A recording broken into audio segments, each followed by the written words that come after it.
Hello, hockey fans, and welcome back to another episode of High Flying, the podcast made for the fans by the fans. As always, my name is Nolan, and I'm here once again with our lovely producer, Ethan. How are you doing, Ethan? I have a bit of a sore throat, but I'm doing good regardless. How are you? That better than you. Yeah, fair enough. Better than you. We got a lot going on. We had the National Hockey League draft. We had the National Hockey League free agency. And of course, we have La Copa de la Vida, the World Cup. Ah, yes, of course. Where do we want to start off? I think the draft, as of I think the draft is a good place to start. Okay, we're starting off Let me pull that with up the real quick. draft. Uh, San Jose did an unreal job uh, moving moving some players around. They shipped William Eklund to Ottawa to free up a second pick in this year's draft. They got their defenseman with that second pick, Keaton Verhoff. I think they went ninth to San Jose. Yeah. Former Victoria Royal, North Dakota lad. Of course, San Jose took Ivar Stenberg, second overall, and then they had a third pick in the first round. They took another defenseman, Ryan Lynn, the Vancouver Giants. I think this was a masterful work of art. We talked about them extensively, needing help on the back end. At one point in time, both Verhoff and Lynn were projected top five picks. They got them dropped out of the top five, but if they can hit that potential, they potentially got two guys that will be absolutely stud defensemen for this franchise to add on to a guy like Sam Dickinson, who they already had. I think they did very well. I would say San Jose definitely my draft winners here. I'm also very happy with Winnipeg's selection at 8. Was it Vigo Bjork? Yeah, that's right. Good Swedish lad. Saw him in the World Juniors. He looked outstanding. So Kevin Cheveldayoff, now the longest tenured general manager in the hockey world, in the National Hockey League. If you're playing in Winnipeg, you probably didn't sign there as a free agent, so we got to draft well. And good old Chevy proving that he can draft well. So I'm very happy with how this draft went for Winnipeg. Very happy with how this draft went for San Jose. What are your opinions, Ethan? Tell us your opinions. Well, as a Canucks fan, I think I said it on the last episode, if I'm not wrong, saying how I feel conflicted about the Caleb Maholtra going to the Canucks with his dad being the coach. And then my fears turned into reality.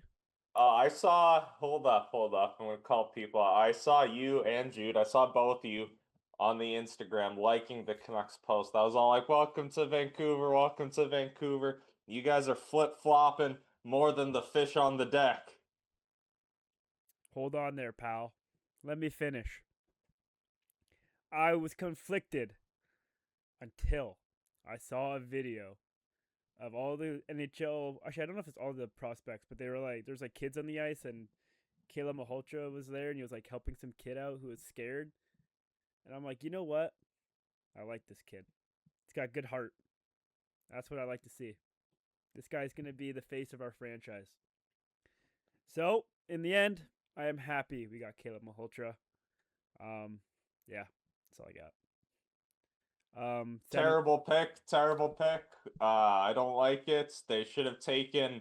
I'm surprised Chase Reed dropped as far as Seattle, to be honest. I feel a little bit bad for the guy. Nobody wants to play in Seattle. Jason Robertson doesn't want to play in Seattle. Chase Reed's stuck playing in Seattle now, at least for the next 3 years.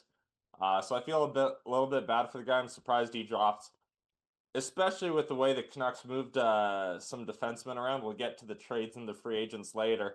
I think they could have easily taken Chase Reed and you know, acquired a forward prospect instead of the pick that they acquired. But we'll get to that in a little bit there. I'm not a big fan of this. I don't like when coaches are coaching their son.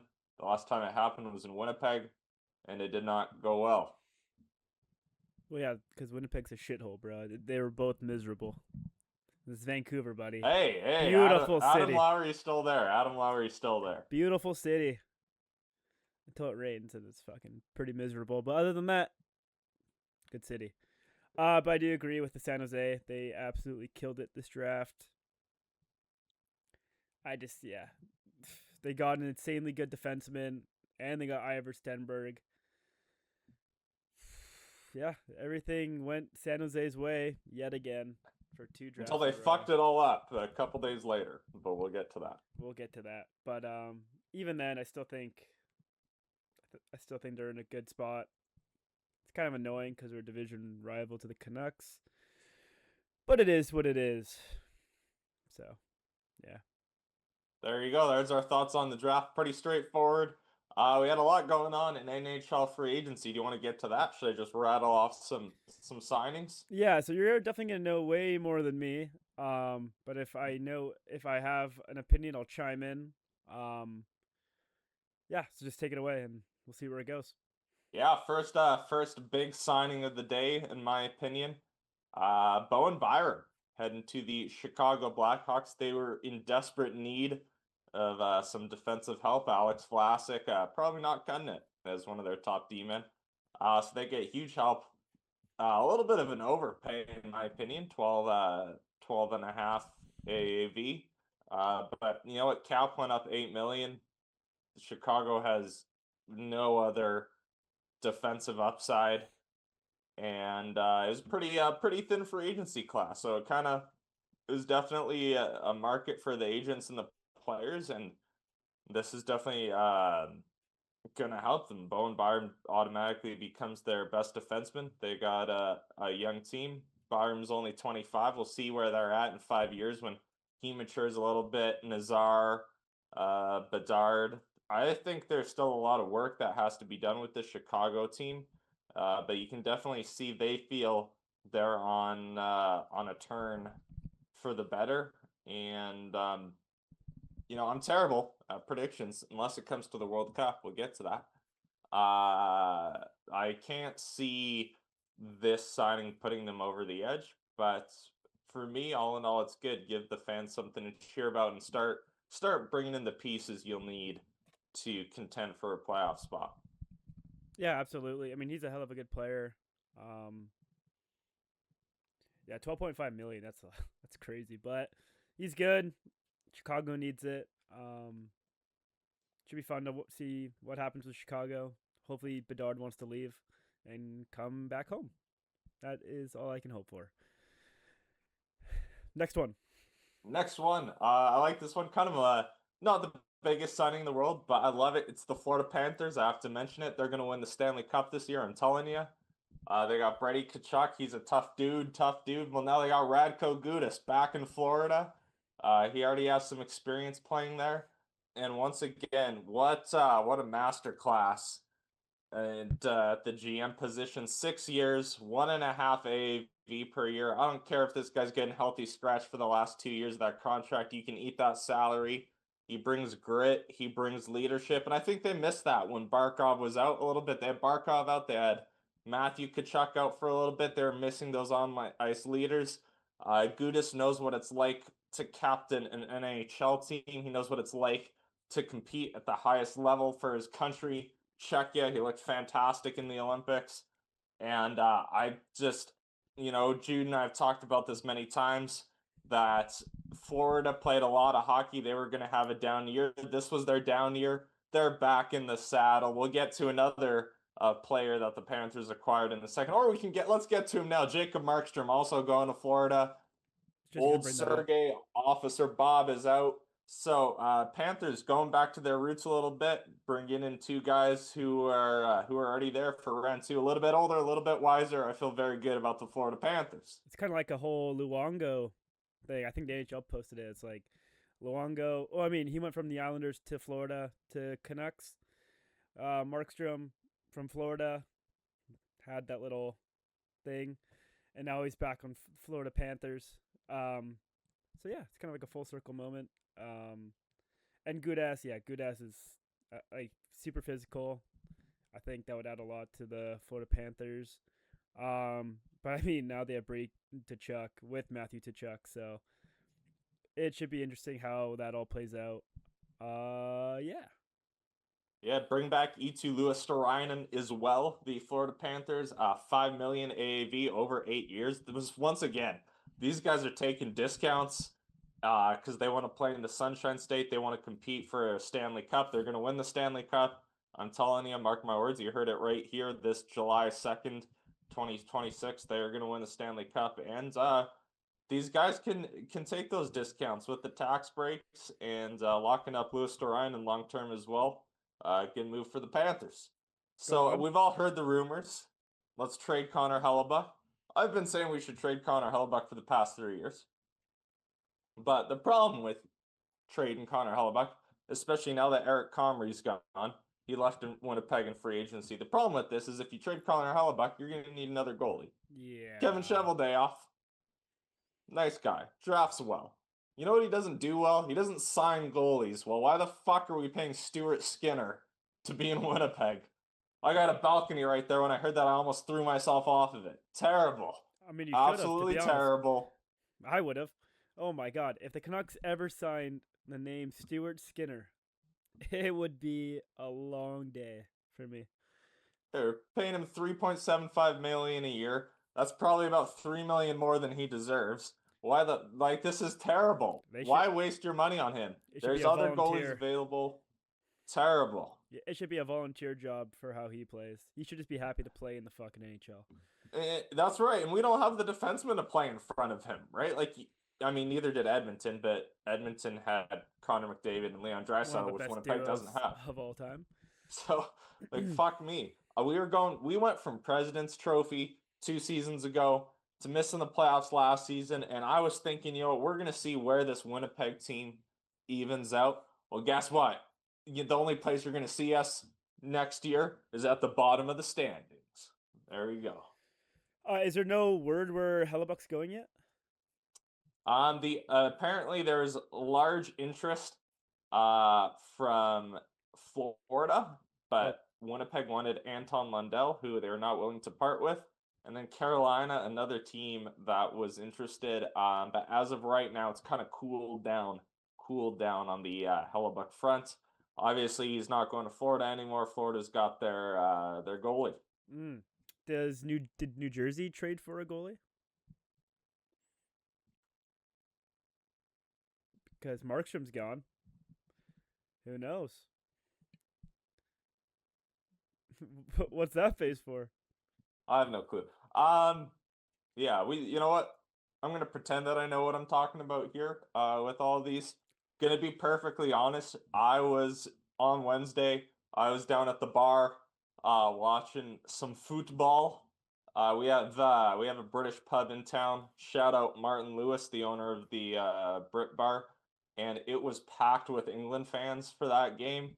So I was drinking at 9 a.m. So I don't remember a whole lot of what happened on Canada Day free agency. All I know is that friend of the show, Gage Gammon, was basically rattling off name after name for a few hours. So thank you, Gage, for being our NHL Inside Reporter, or at least my NHL Inside Reporter. Oh, well, I mean, here's a post off Twitter from the Devils re-signing Nico Daws.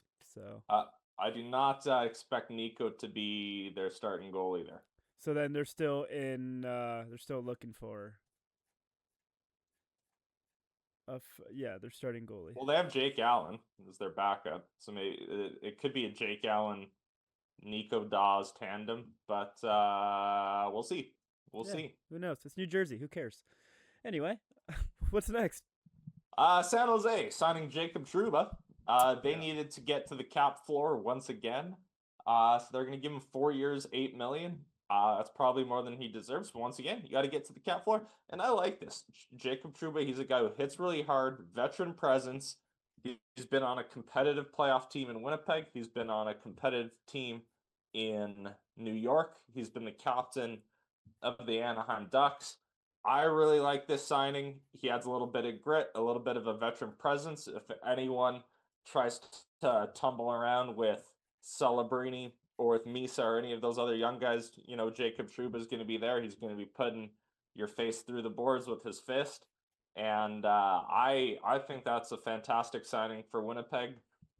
Sure, is he worth $8 million at this point in his career? Probably not. Once again, though, lots of cap room. They had to get to the cap floor. I think this is a good guy to throw your money at.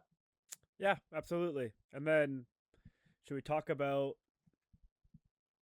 the other trade from the San Jose Sure, Sharks? yeah, we can talk about San Jose. First of all, San Jose acquiring Eric Comrie. Best of luck, Eric Comrie. We loved you in Winnipeg. And then Mike Greer had the best offseason I've ever seen in my life until Yeah. Ethan. You want to announce to everyone this trade of Mike Greer's that he decided to pull? He got fucking Darnell Nurse, the worst fucking player. Okay, he's not the worst player I've ever seen, but he is heavily overpaid for the output he outputs. It's not good. It's brutal to watch. He didn't do jack diddly with Edmonton, and they paid the price for it, literally. And now San Jose has to pay for him, unfortunately. Yeah, he's a defensive liability, and like I get it, San Jose can afford it. But what I don't like is what they gave up. They gave up two young defensemen. Zach Sharp doesn't look like he's necessarily going anywhere. I believe Edmonton did retain 50% of his salary, so we have to mention that as well. Okay, that's good. I don't like them giving up Shakir McCamadouin. First of all, coolest name in the league. Second of all, he was part of what was already a bit of a thin young core. We talked about how it was really just him and Sam Dickinson last year as part of that young defensive core. So yeah, you get Keaton Verhoff, you get Ryan Lynn. Maybe in the long run, you're not going to need as much on the back end, but I don't necessarily expect Verhoff and Lynn to be making an impact this year. By the nature of San Jose's roster, are they both going to play a bit? Probably. Are they going to be regulars? Unless one of them really impresses, I think their time would be better served in the AHL, getting some development. Maybe Verhoff goes back to the NCAA. I don't really know what the plan is there. I think this is an unnecessary trade. If you're going to take a veteran guy, I would rather you go and overpay for someone on the free agency market rather than get Darnell Nurse. And the reason I say that is because that way you're not having to give up those young assets. To me, he's not worth it. You know, he's a defensive liability. Yeah, he's probably good in the locker room. He's been to 2 Cup finals. He knows what that's like. He can instill that character in your lineup. He's also got some pretty bad habits in his own zone. I don't necessarily know if positionally he's the guy I want my young defenseman learning from. To me, this was a really bad trade. Is it going to undo all the work that San Jose put in the past couple seasons in terms of drafting and development and talent management? No, it's probably not going to undo it. I don't think this is the most well-managed trade in the world, though. Yeah, absolutely. And like San Jose is already such a young team, so all there is for them really is to grow and develop with each other. So if you're just trading these young guys, especially for an older defenseman who again does jack shit, it's just like, what's the point? Yes, you brought in Ryan Lynn and Verhoff, I guess to replace them, but I mean you could have just kept them and have Ryan Lynn and Verhoff as well. I don't know. It's not the best. I mean, obviously not the best trade, but it's not the worst trade I've ever seen. That Chicago trade in their fourth was pretty brutal. So. Well, Yeah. there's other guys that could have gone out there and got, like Jeremy Lauzon was a free agent, Connor Clifton was a free agent, Rasmus Anderson I don't think was ever leaving Vegas. He re-signed, but like there's other defense. If you wanted a veteran defenseman, you could have gone out and got one. Trust me, somebody who's a veteran defenseman who goes, oh, I get to play with Macklin Celebrini, I get to be overpaid, and I get to live on a beach in California. Like some veteran defenseman was taking that deal. Yeah, absolutely. He didn't need to make a trade. Absolutely. Yeah. Unnecessary. You know what may be necessary? The Toronto Maple Leafs signing Sergei Bobrovsky. They have struggled with goaltending ever since Freddie Anderson left, basically. And now they may have a legitimate number one goalie. He is at the end of his career at this point, Sergei Bobrovsky. But you're bringing in the experience of two Stanley Cups, a two-time Vezina winner. I think, if anything, even if you have a young goalie coming up the pipes, he can help with development.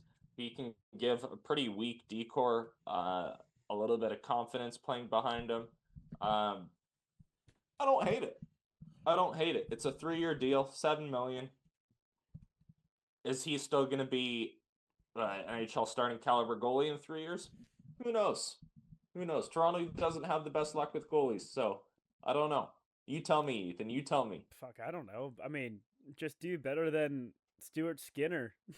Then you're good, man. I don't know. That's not hard to do. The only guy who's doing worse is the newest member of the Minnesota Wild, Calvin Pickard. So take that, Gage. Oh, God, yeah. Take that, Quinn Hughes, fucker. That's right.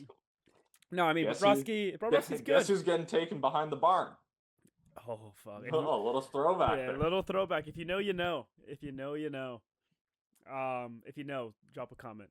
No, Bobrovsky's good. Like, I don't see him, like, just falling off completely. Like, he's still an insanely good goalie.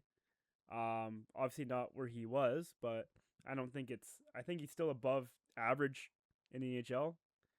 So I think that's a great pick for Toronto. I hate seeing what Toronto's building up. It scares me a little bit because I'm not worried in the slightest. Yeah, but I'm just worried about the Gavin McKenna masterclass coming in the near future. Man. I don't know. Like, they look so bad. They look so lost without Mitch Marner. Austin Matthews has showed his lack of leadership time and time again. Yeah.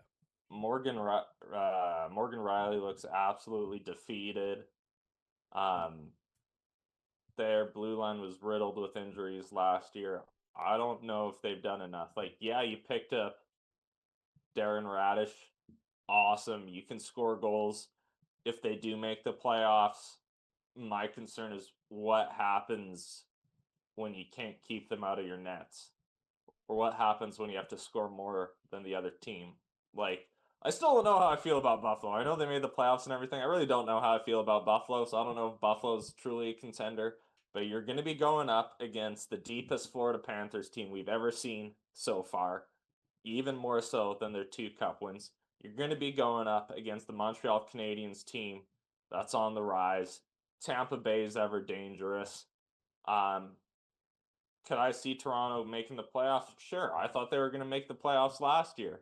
I just don't know if they have a deep enough team to go anywhere doing so.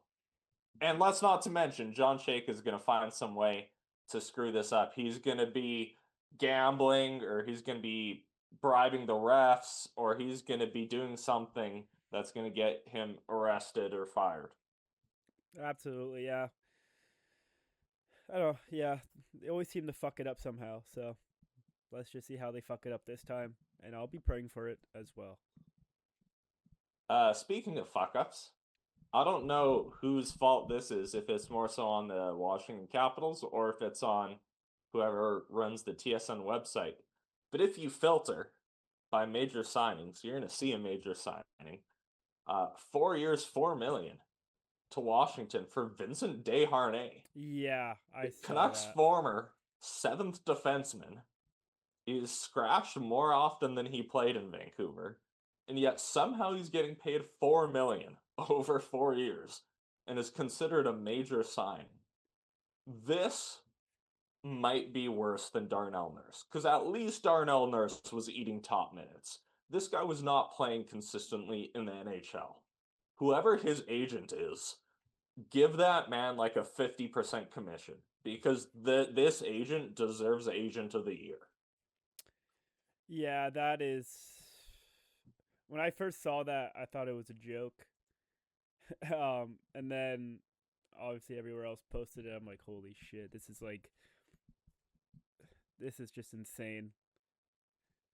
Terrible. This has got to be a prank on the Washington Capitals. Terrible. Like, to give you an idea, Boone Jenner went to Washington as well. Yeah. 4 years, just over $5 million. So you're telling me a well-respected member of the National Hockey League, a captain, a top 6 forward, is only making $1 million more than Vincent Desharnais? Absolutely ridiculous. Now, maybe Vincent Desharnais, or sorry, maybe Boone Jenner isn't a top 6 forward anymore, right? He's a little bit older. Maybe he lost a step. He also didn't really have the right guys to play with in Columbus. But Vincent Desharnais not a top 6 defenseman. Like, what are we doing, people? Yeah. Terrible. It's definitely terrible. Yeah, Washington. And somehow, with all that BS, they still agreed or they were still able to get Alex Ovechkin to agree to come back. Yeah, that must have taken a lot of convincing after that signing, but be good to see Ovi play one more year before. I mean, I thought this was his last season, so seeing him re-sign, I was like, oh, okay, one more year. Yeah, what was he getting? Like 4? Was he getting 1 by 4? It's 1 year for sure. 4.25.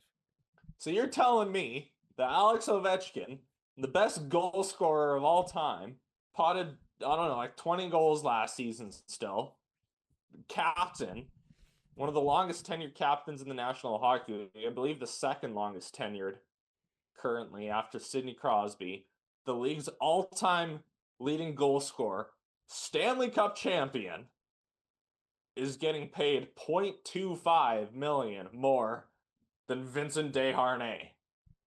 That is absolutely atrocious. That is disrespectful. Fire everyone in Washington. Whoever let this happen, you should be ashamed of yourselves. You should be never. I want a federal judge to sentence you, whoever agreed to this, and Ovechkin's agent for not getting more money. You should all be sentenced to never step within 500 meters of an ice hockey rink ever again. That's what I think of that. Fire the equipment manager. Fire the equipment manager, yeah. Fire the water boy. That's right. That's right. No water for you. Okay, you're gonna be fucking thirsty out there. Fire the fucking janitor. Everyone's getting the boot. We're moving. We're moving. They're talking about a team in Houston. Guess who should go there? The Washington Capitals with a brand new staff, because this is a disgrace. Damn, tell me how you really feel, Nolan. Terrible. You should all be ashamed. I think all of the Washington Capitals needs to become Catholic, because they'll need to confess their sins, because this is a travesty. All right. And do you still want to keep going on the Capitals, or do you have former Washington Capital John Carlson, now a member of the Tampa Bay Lightning. Of course. So it seems like they're looking to replace at least a little bit of the offense produced by Darren Radish with a veteran presence on the back end. One of the hardest shots in the league. John Carlson, do I think he's going to be getting 30 goals next year? No, probably not. He's really old. Do I think Darren Radish is going to get 30 goals next year? No, probably not. He's only done it one time. He's not that good. So all in all, I think this evens up pretty well, and they got to pay John Carlson a lot less than what Darren Radish got paid. So I think this actually kind of works out in the long run for the Tampa Bay Lightning. Yeah. I will say the guys are getting paid pretty much the exact same amount, but John Carlson, it's only a 2-year deal. Yeah. 8.5 for him per year. That's some nice money. $17 million in 2 years. That's not bad at all. That's all I really got on the free agency front. That was my little rant. Yeah. Winners and losers. Losers, the Washington Capitals. Losers, Alex Ovechkin for having to be Vincent Desharnais' teammate. Losers, the Winnipeg Jets for deciding that they want to let in 10 goals a game. Losers, the San Jose Sharks, who would have been winners, but they made a really bad trade. Let's go winners, the Vegas Golden Knights. Yeah. Re-signing Rasmus Anderson, that's huge. Yeah. Winners, the Columbus Blue Jackets. Zach Werenski doesn't want to leave anymore. Winners, Florida Panthers. That's what I'm going with. We'll go Washington, Winnipeg, and San Jose is my free agency losers. Vegas, Florida, and Columbus as my free agency winners. Yeah, fair enough. I mean, I wasn't following too much. I'm so locked in on World Cup. It's not even funny. I'm pretty happy with the Canucks. I don't think it was insanely good, but it wasn't nothing. So that's always nice. Yeah, I guess we didn't mention Brendan Gallagher coming home, Yeah, won a Memorial Cup with and Luke the Schenn. and Luke Schenn, former Vancouver Canuck and former Winnipeg Jet. This is Schen's third tenure with the Canucks, if I'm not mistaken. But yeah, Brendan Gallagher, former Vancouver Giant, won a Memorial Cup in Vancouver, and so he's got the taste of winning. I actually think this is a great veteran presence to add when you're going through rebuilds. Longtime member of the Montreal Canadiens. He's loyal to the soil. He's been part of that leadership group. He can eat up some minutes if need be, but you're not going to have to. Hopefully, you're not going to play him on the top two lines, or you're not going to have to play him on the top couple lines. But just a really versatile guy. Great guy to have in the locker room. If you're picking up a veteran guy, last year they picked up Evander Kane. This year they picked up Brendan Gallagher. Both on that Memorial Cup team. I know which one I'd rather have. If you asked me the two, I'd much rather have Brendan Gallagher. So this already looks like a step in a better direction than the previous tenure under Patrick Allvin. Yeah, absolutely. I can't be too mad with how it's going. Seems like RJ is cooking up a little storm, and I hope he keeps cooking. Oh, we never got to the trade either. We can get to the trade quickly. Down one Pettersson, Marcus Pettersson, Thank God. to the New York Rangers for a first round pick, top 10 protected. I'm a little bit surprised they got a first for him. Well, do you know what year? Is it not a 2027 first? No, it's 2030, pal. Is it a 2030? We gotta wait 4 years for that bitch. And it's top 10 protected? Yep. No, well, we'll take it. Because you know what? All right, who's will? You're not a Canucks fan. True, they'll take it. Yeah. They will take it. I will not take it because I have nothing to do with this. But even then, I'd rather have a first round pick in 4 years than a second or third right now. Because let's be honest, the Canucks are probably going to have a pretty high first round pick next year. So they don't really need to get those to accumulate picks in those deeper later rounds. Agreed. And I think Marcus Pettersson's a bum, so I'm happy he's gone. I quite like Marcus Pettersson. He looked like he had a rough time transitioning to Vancouver. I think a big part of that was Adam Foote. Adam Foote really good defensively. However, when he gets put in charge of the whole team, his schemes kind of go to shit. And I think that transition of not having that stability defensively probably hurt Marcus Pettersson a little bit. The other thing, too, you have to remember, this guy's coming from Pittsburgh. He's playing with some of the most elite centers in the game that have ever played. Like, that's what he's used to. He's used to guys being game breakers, creating momentum, coming back, strong sticks in their own defensive zone. And then he goes to Vancouver, who has one of the weakest forward cores, or at least weakest center cores in the league. Not a whole lot of depth up the middle. So that was probably a bit of an adjustment too. We'll see how he does in New York. But I'd like to give him a bit of the benefit of the doubt on this one. Yeah, I'll let you do that, because I won't. I'm happy he's gone. Sayonara, pal. Don't let the door hit you in the ass, pal. Thanks for the 2030 pick. We're going to get someone good with him, I think. Now that hockey's all over, let's get to the more important stuff. The previously mentioned La Copa de la Vida. The Cup of Life, the World Cup. Yes, all day Canada Day. I was sitting in a bar watching football. Um, and well, that's not true. I had a volleyball game and then I went to the fireworks. Uh, but I don't know. I was really excited about the 48 teams thing. I think I'm less excited about the 48 teams thing. I think I'm ready to go back to 32, is the first thing I'll say. However, I'm thoroughly enjoying the plethora of football matches we get to watch, and I've been watching as many as possible. It's not always accessible to me, because as most people know, I do have a full-time job. I do not get paid to watch football matches. However, I watch as many as I can, and yeah, it's been we've had some ups, we've had some downs.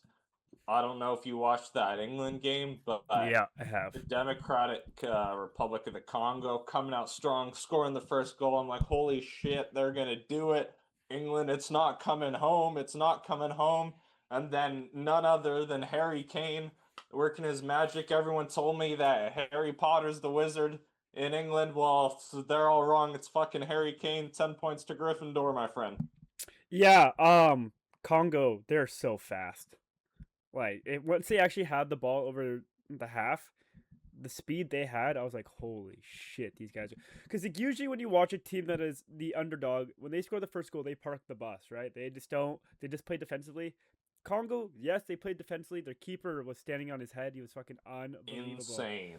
Insane. These I don't know what they're feeding them Yeah, they're in different breed. Africa. Different breed. Different breed, dude. Like, just the Yeah. athleticism is like, man, they must have a lot of Red Bulls I in Africa because that keeper did not run out of energy. it was fun to watch actually. And I'm an England fan, so I was like, shit, but I'm like, yo, fair play. But anyway, what I was gonna say is most teams do just park the bus and just pray that the team doesn't score. Congo did the opposite. They went on the full attack when they saw the opportunity and was still giving it to England even after they scored, which I thought was kind of a refreshing thing to see when a team is the underdogs.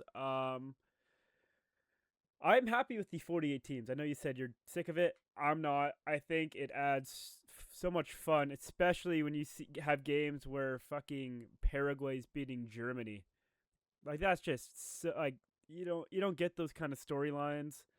Um, Like, I agree, and then I watch some of the games, and then I'm like, okay, I don't really know if we should be letting teams that finish third place into the next round. Like, yes, you have Paraguay who got past Germany. Absolutely atrocious German performance this World Cup. Terrible. yeah, very But bad. at the same time, like watching the Ecuador game, right? Like against Mexico. First of all, let's save Ecuador actually because I want to talk about that. Let's pretend I didn't say Ecuador, but like watching Bosnia against the U.S. Like Bosnia, no business being there, True. right? Like they shouldn't have been there. The fact that Canada only drew them, incredible that Canada is even there. Like Bosnia, no business being there. Ethan, I'm so sorry to say this, but South Africa, complete garbage. What a Oh, shit team.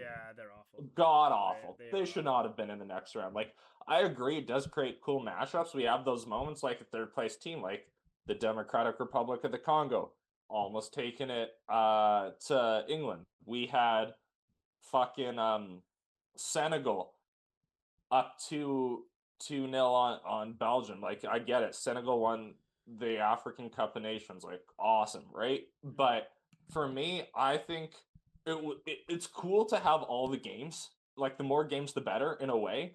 But my fear is like, where does this end? Like, what point? What stops them from saying, "Hey, let's go to 64 and have the top two teams from each group move on and then we have like a game that's like England versus St. Kitts and Nevis, Never heard or of like that country, man. England versus Botswana. You know, like what's stopping us from that? I think 32 was a great amount. You just top two teams from each group. You still had those moments when it was 32. Like I think back, was it 2014 group of death? Costa Rica tops a group that I believe had Spain and Germany in it. Mm-hmm. I want to say go look that up. 2014 Costa Rica group. Maybe it's 2018. Go look this up. We're time to Google. Maybe there's Japan in there too. Is there a Japan in there? We want World Cup. Not World Cup qualifier here. Not qual. Yeah. 2014 what? Was the 20. It has to be 2018 because they weren't in 2014. Let's see. 2018. It's only showed me 2022 and 2018. Oh, no. It's 2014, 100%. For Costa Rica. They had Kendall Waston. Kendall Waston was on that team. Former Vancouver Whitecaps captain Christian Bolaños was on that team.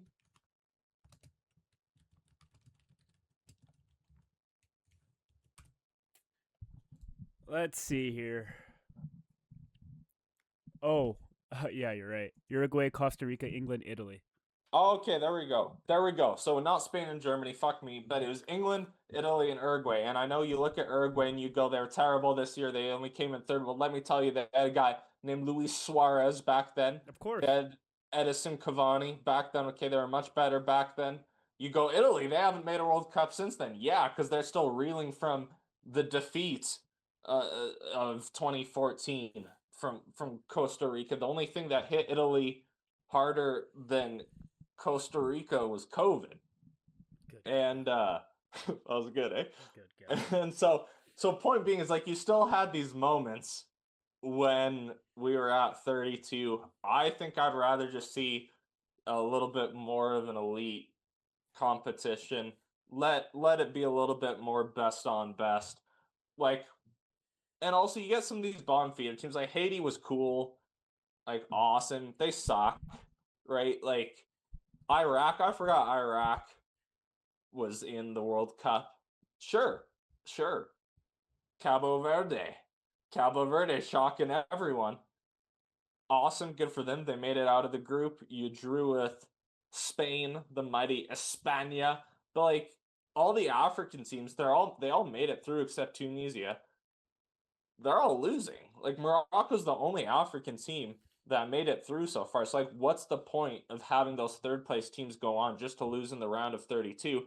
If we were doing it where there was only 32 teams and you start the knockouts at the round of 16, probably Morocco's the only one in there anyways. Who cares? Like Ivory Coast, think about it this way. If we were doing it with 32, Ivory Coast would have been in the round of 16. We're doing it this way. Ivory Coast not in the round of 16. Cote d'Ivoire. So I kind of prefer the 32. Yeah, and it's also good. Like, if you look at I'm not sure what's but if you look at the bottom right of the bracket, look at Argentina's. Look at the teams they have to play.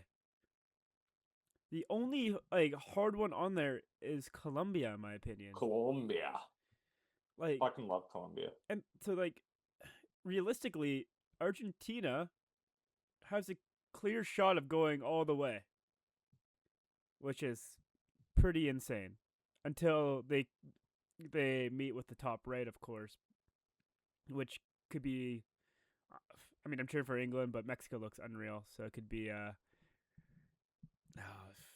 don't even know who would win between Brazil, Mexico, or England. So, let's get to. It's not going to be England. I'll tell you right that now. It's not going to be England. Watch your tongue. It's going to be Mexico or Brazil. I'm going to tell you why. This is why I didn't want to get to Ecuador, because I wanted to touch on Mexico. Ecuador, absolute fucking garbage. Terrible. I don't know how they made it out of that group. They played like shit. They got lucky against the Germans. Really bad German team. Terrible. But Mexico, one of only two teams to not concede a goal yet this tournament. They're playing on the home turf, the Estadio Azteca. I don't think that's what it's called anymore. I'm pretty sure it has naming rights now. But the Estadio Azteca is absolutely rocking. The fans are going bonkers. I still maintain the final should have been there. Nobody wants to see a final in New Jersey. Nobody cares. But like absolute magic. It was a masterclass watching that game against Ecuador. Jimenez putting it in the net. Quinones putting it in the net. Is fantastic. I love that we got to see Guillermo Ochoa play that third group game. Everything about this Mexican team is fantastic. They They attack, they press high up the pitch. They're not going to sit back, and they have fucking firepower. Let me tell you, if England plays against Mexico like they played against the Congo, England is in so much trouble. They only won by 1 goal. Like, yeah, you could be yelling penalty, penalty. I thought it was a penalty. Not everyone thought it was a penalty. I thought it was a penalty. I don't think they're going to... They looked atrocious defensively. I still don't understand their squad selection. No Phil Foden. I don't know why he's not there. No Trent. I'm okay with Foden, but there's no Trent Alexander-Arnold. Why is Trent Alexander-Arnold not Cole there? Palmer. No Cole Palmer. No Harry Maguire. Say what you want about Harry Maguire. He's an absolute rock at the back end. When he's wearing the lions on his chest, he's a fucking beast. Yeah, absolute stud. I don't understand the roster selection. Why is Bukayo Saka coming off the fucking bench? I don't get. I watch football once every 2 years, right? It's like World Cup, Euro Cup. Occasionally in between, I'll watch a beach soccer World Cup if it's on, because beach soccer is really cool. I could manage this England team better. Sorry to say. I think England is in a world of hurt next game. The only one who can stop Mexico is Brazil. I hope Mexico gets all the way to the final, because that'd be so much fun to watch. Dude, the Mexican fans. I mean, I was downtown Tuesday with the Mexican fans, and holy fuck, do they go crazy. So I couldn't even imagine what it's like in Mexico City or anywhere in Mexico, really. I mean, there's videos you can see online, and it is a fucking party. Brazil's going to be the challenge. Because let me tell you, Norway can score. They got Holland, but Norway's not good defensively. Yeah. Mexico may concede 1 or 2 against Norway, but Norway's not good defensively. Yeah, I agree. Yeah, but I mean, can we touch on France for a second? Let's touch on France. We love France. Fun fact, France has the same number of wins at MetLife Stadium this year as the New York Jets did all of last season. Good God. Yeah, those 2 wins, for anyone curious, came against Cleveland and Atlanta. So take that, Gage, you Falcons fan. Yeah. Anyway, France looks unbelievably good. Like, they look like they're gonna win the whole fucking thing, in my opinion. They played Sweden. I mean, Sweden's not the greatest, but they're not the worst, obviously. But holy shit, that game, it was like watching it was like Disney on ice, but on a pitch. Oh, just banged my webcam. On a pitch, and it was just beautiful. It was just crazy. Absolute, like, it was like a Sunday league game. Like, they were just playing around with him, and like they made Sweden look like amateurs. Some of the stuff they were doing, and Mbappe, they're doing like bicycle kicks just for fun. All the footwork. Like, France could field their 3rd best team and still have a chance of winning this World Cup. Well, it's not even like their starting 11; it's their bench too. That it's like unbelievable good too. It doesn't matter. That's what I'm saying. Like, you could field their 3rd best team; they'd still be contenders. France is unbelievable. Like, yeah, okay, you box out Mbappe, but then you got Dembele there just to like fill in the gap. It's crazy. They have so many goal scorers on their team, and like so many playmakers. Is it Olise? I think he plays with Mbappe. Olise, I think he assisted a couple of Mbappe's goals. Holy shit, he is his passes are unbelievable. Yeah, I think France. I think they're my favorite to win. At this point, I 100% agree with you. I think France is the clear out-and-out front runner. Before the tournaments, my prediction was Spain. Oh, this is why I said I was good at World Cup predictions, because of the previously mentioned Brit Bar. If you're in the Okanagan area, specifically Penticton, and you want to watch some football games live with the sporting atmosphere, come on down to Brit Bar. But they did a World Cup pool. All the patrons in the World Cup pool, only one person could win. Ethan and Jude know this because I put it in their group chat, even though nobody congratulated me. But I won! Out of everyone in Penticton, I am the champion at predicting World Cup games. We definitely congratulated you. Let's see here. I have receipts. Oh my god, we did not congratulate. We did not give a shit. I have receipts. Yeah, we didn't. Look at these receipts. You can't see it. There we go. It's been days, and that is still the last text in the chat. Yeah. I have receipts. Yeah, that's on me. I thought I did. I thought I put congrats. Did not. I guess I said it in my head. I was like, oh wow, good job, Nolan. So I was thinking Spain going into the tournament. I think this is France's to lose. If anyone could stop them, it might be the Spanish. But I'm not betting on it. However, I said Mexico. I said Mexico is one of only 2 teams yet to concede a goal. The other one is the Spanish. Yeah. And they look good. Like Lamine Yamal, holy shit. Lamine Yamal. This kid's gonna be a fucking problem in years to come. If he's doing this now at what, 18? Fuck me, what is he gonna do at 22, 26, 30? Oh my god. Absolutely ridiculous. In the press before the game, he said he's playing at 80%. If that was 80%, I'm scared to see what 100% is. Yeah. Absolutely unreal. Mark Cucurella had a fantastic game. He got an assist, almost scored. He did score, but then it was called back. He's a left back. He's playing like a fucking striker. Yeah. Absolutely insane. Like, this team boggles my mind. Austria looked like a bunch of school kids out there. Worst Austrian defeat since the First World War. Like, absolutely terrible. It's like... Bro loves tying in all these defeats these countries have, other than soccer. Italy with COVID, now Austria with World War One. You're lucky Japan didn't have a big loss. I mean, Japan and Germany both had a big loss on the same day, so... Yeah, not to the same extent. It wasn't 3-0. It wasn't a Hiroshima scale loss. Oh my god. Yeah, I guess you could say that's true. No, I was sad when Japan lost. They were my dark horse. I think that's a pretty safe dark horse, but Japan's usually pretty good at attacking on American soil, but not this time. Okay. That was good. That was good. God damn. Now I got to debate if I keep this in or not. But no, I was sad. I was cheering for Japan. I like their team. I like their fans. Yeah, they're just a fun team to cheer for. So when they lost, I was pretty upset. But I do like Japan. Japan's really fun to watch. They almost had that comeback a few World Cups ago against Belgium. Pretty solid game all in all against Brazil. The sad thing about this is we could have had that as a round of 16 matchup, but no, we have 48 teams. But oh well. Yeah, fair enough. Oh well. That's life. That's how the cookie crumbles sometimes. And then we can get to our national team, Canada. Previously mentioned, played South Africa. I'm real nervous because, like, Canada has created the most chances in the opponent's third out of any team at this World Cup so far. Yeah, but that's because awesome. That's because great for you, Canada. That's because we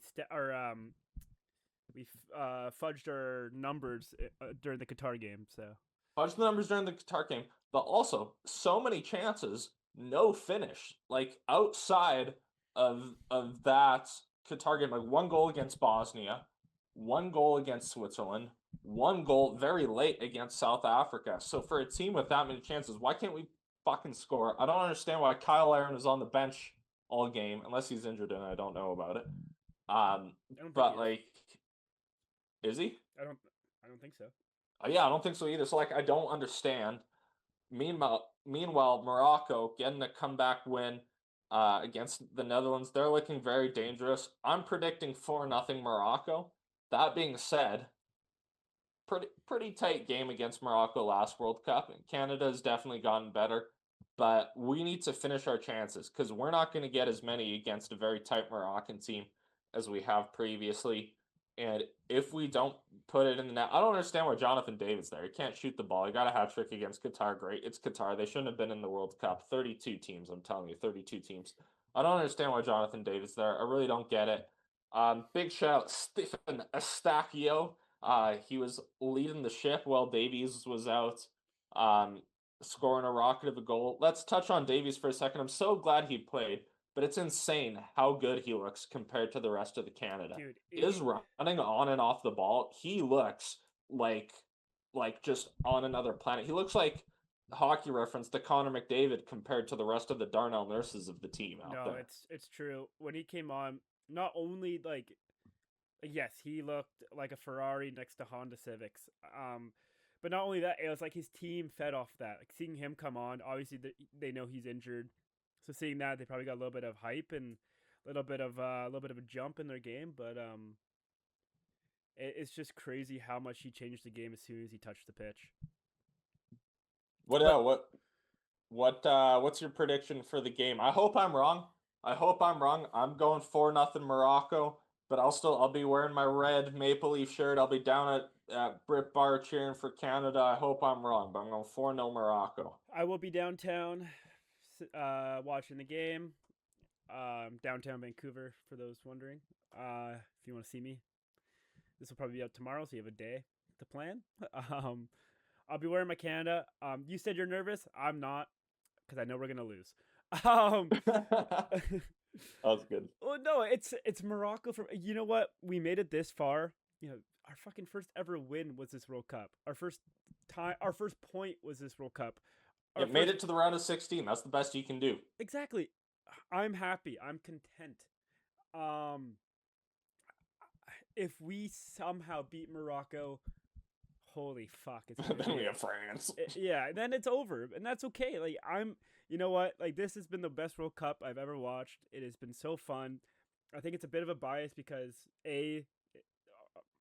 our city is hosting it. B, it's on our time zone, so like I can watch every game no matter what. And C, Canada's in it, so it's been fun. I love it. So even if Canada gets knocked out, like so be it, man. If this was 32 teams, they wouldn't be in the knockout stage, right? So, I don't think they're gonna beat Morocco. Morocco looks like when they played against the Netherlands, they looked unreal. Yes, it took a while for them to score that one goal, but even then, they were giving it to the Netherlands. I mean, Netherlands can only score one goal against them. Fuck. Yeah,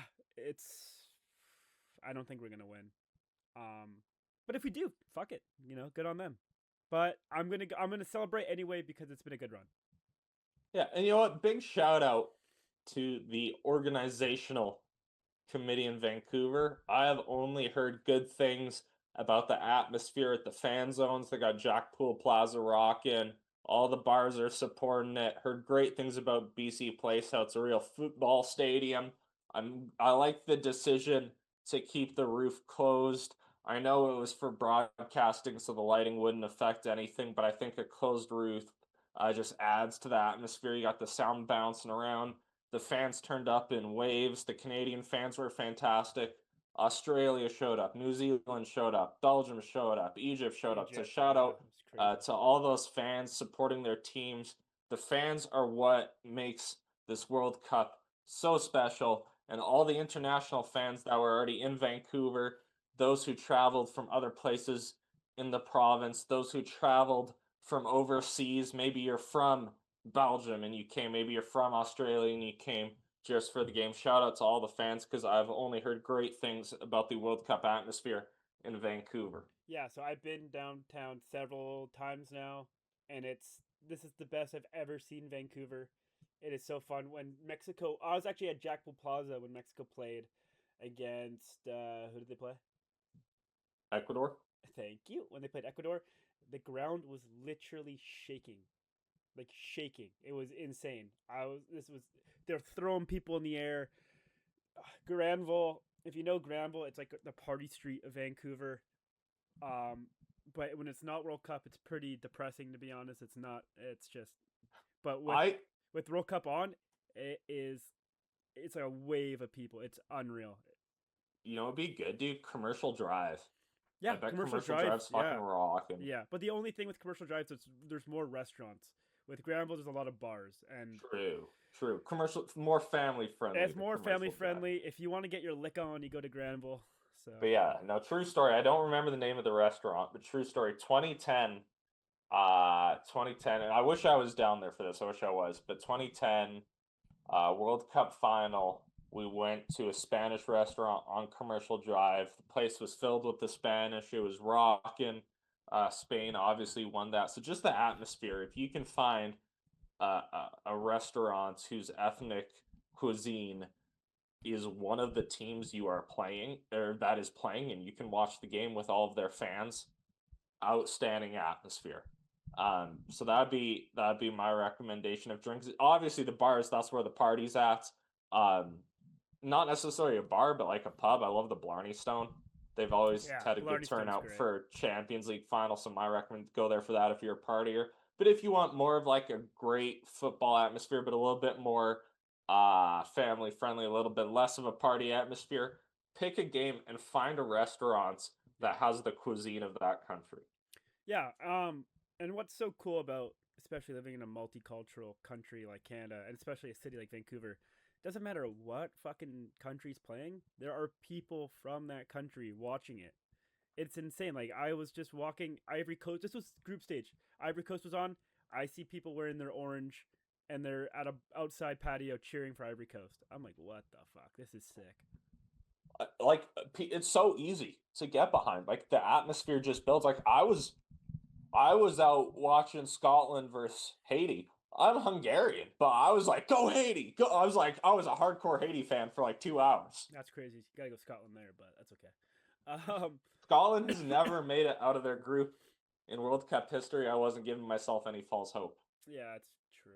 I mean, you're saying you're nervous for Morocco. There's no nerves, buddy. I'm just happy to be True. here.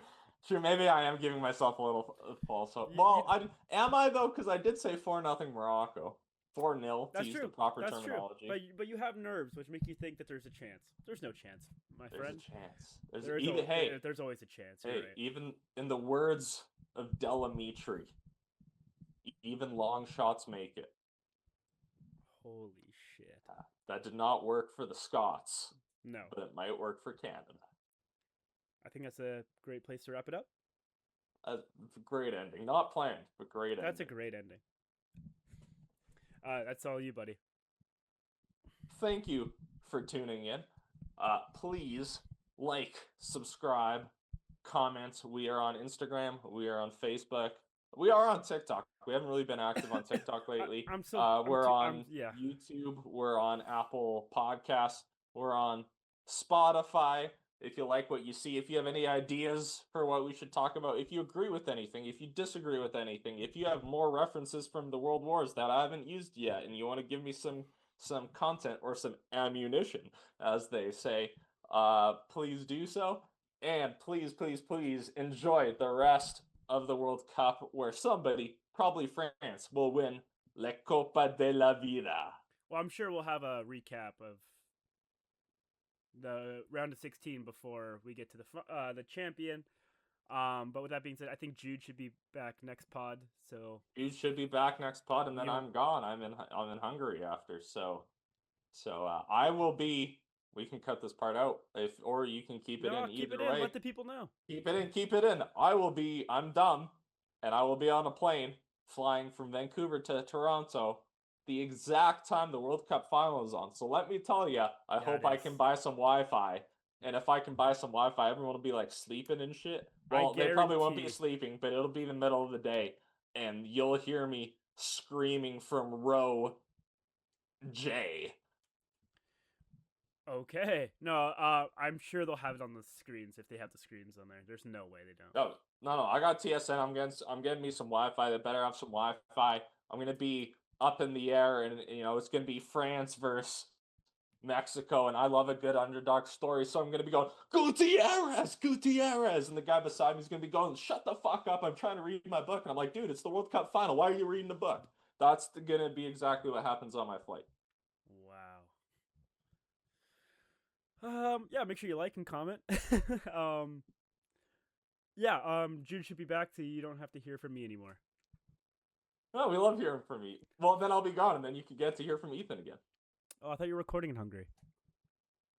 Well, true. I'll be recording in Hungary. That's true. Actually, I will be recording in Hungary. So you may not hear from Ethan for a while. Let's keep it that way. Except the Sunday of my flight. I'll be gone that one Sunday because World Cup finals on a Sunday. My flight's on a Sunday. So you will hear from Ethan at least one more time because I will be up in a plane. God, that's awful. All right.